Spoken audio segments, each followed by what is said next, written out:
Ford Taurus is one of those cars that should have never been discontinued, but Ford couldn't stop making the wrong decisions. Imagine this. In 1992, the Ford Taurus was the best-selling car in the United States. Then the third generation happened, which completely killed its momentum. However, people still thought of Taurus as a well-made car. On paper, the fourth generation should have been a huge success. In reality, though, it was the car that devastated the Taurus line. So what is wrong with the fourth generation Taurus, and why has everyone almost forgotten about it? To start the story, we first have to explain the position Ford was in after the third generation. If you watched my previous video, you know that the oval Taurus was very poorly received because of its shape. Not to mention some weird decisions like the control panel being oval-shaped with not much customization available. This made Ford lose the best-selling car title to the Toyota Camry in 1997. A blow Ford had seen coming. What they had not anticipated was how completely the third generation would accelerate the slide. Ford found themselves at a position where they had to revive the Taurus line after a huge failure, and their solution was to correct the mistakes. The fourth generation that arrived for 2000 was, at its core, an act of corporate regret. Ford replaced the bug-eye lamps with swept-back clear lens headlights, larger, sharper, and integrated cleanly into a more upright nose. The body adopted the hard creases and deliberate angles of Ford's New Edge design language, ditching the ovoid shapes that had defined the third generation's identity. Out back, the trunk lid stood upright instead of sloping forward, gaining up to 2 cubic feet of cargo space in the process. The roofline was revised to deliver nearly 2 full inches of additional rear headroom, a genuine, measurable improvement for the families Ford was desperately trying to reclaim. Inside, the transformation was just as direct. The egg-shaped control cluster was gone, replaced by a trapezoidal audio and climate panel that pointed back at the center of the car and actually made sense to use. The seats were redesigned from scratch with better support and larger headrests. The center seat of the 6-passenger configuration now folded forward flat, converting into a console with cup holders. A small piece of packaging ingenuity that said a great deal about how carefully Ford had listened to what buyers actually wanted. Under the hood, Ford offered 2 completely different V6 engines that shared only their 3.0-liter displacement. The base Vulcan, a long-running cast-iron 2-valve pushrod unit, produced 155 horsepower and covered the LX, SE, and SES trims. The Duratec, an all-aluminum 24-valve DOHC unit that was roughly 30 to 40 pounds lighter than its iron block stablemate, pushed output to 200 horsepower and came standard on the SEL. The SES could also be optioned with the Duratec for buyers who wanted the performance without the premium trim. It was a sensible, flexible lineup that gave Ford something to sell at every price point. The Taurus looked better, but only when you compare it to the failure of the third generation. On its own, this new line of the Taurus looked genuinely uninspired. But if there was one area where the fourth generation Taurus made an unambiguous statement, it was safety.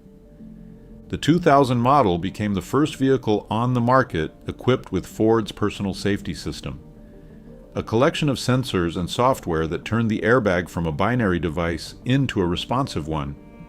At the moment of a crash, the system's restraints control module pulled data from a crash severity sensor, front seat safety belt usage sensors, and a driver's seat position sensor, then decided in milliseconds whether to fire the dual-stage airbags at full force or a reduced charge.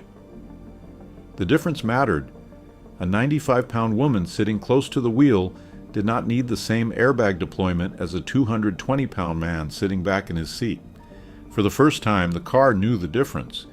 Head and chest side impact airbags for front seat occupants were also available from launch, alongside a glow-in-the-dark emergency trunk release, the first standard system of its kind in the industry. Ford had built the safest Taurus in the nameplate's history. The problem was that safety in 2000 was not what moved a family sedan off a dealer lot. Price moved it. Reliability and reputation moved it. And on both fronts, Japan was winning. Ford launched the fourth generation like it still was the same market that the original Taurus had conquered in 1986. By 2000, the Honda Accord and Toyota Camry were no longer playing catch-up. They had spent the better part of a decade building loyalty through consistency, reliable mechanicals, conservative resale values, and a complete absence of the kind of quality scandals that had haunted American brands through the 1980s and 90s. Their buyers didn't defect. They came back. Ford's buyers, by contrast, had been given 3 years of the third generation to reconsider their options, and many of them had. In 1992, the Taurus had moved 409,000 units. By 2005, it had fallen out of the top 10 entirely.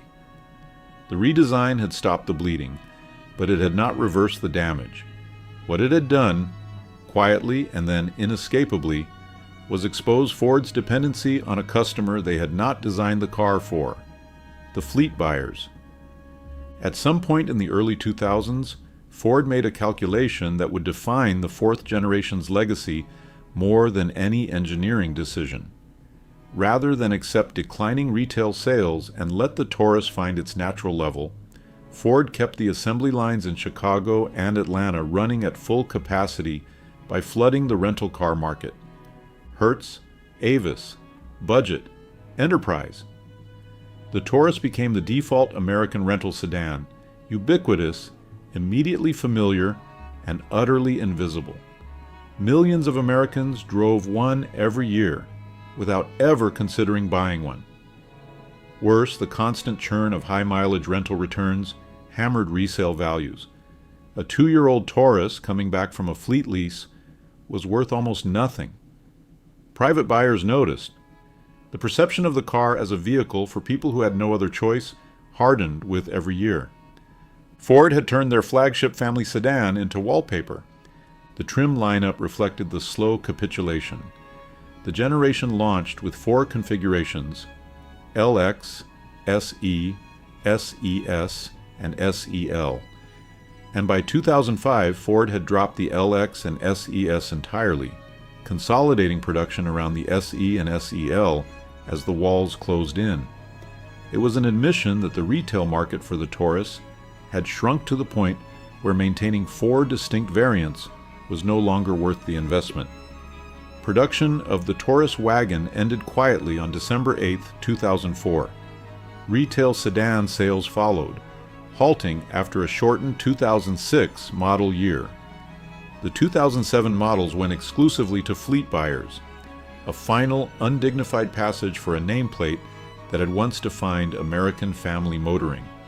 On October 27, 2006, at approximately 7 o'clock in the morning, the last fourth-generation Taurus rolled off the line at Ford's Atlanta assembly plant in Hapeville, Georgia. The plant itself was being closed that same day as part of Ford's sweeping The Way Forward restructuring plan, idling 1,950 workers and ending 59 years of production at the site. The sad fact about this story is that it doesn't get better with time. So many Tauruses had been dumped into rental fleets that the used car price collapsed. Most of the time, fixing the car actually cost more than simply walking away from it. The fourth-generation Ford Taurus was not a bad car.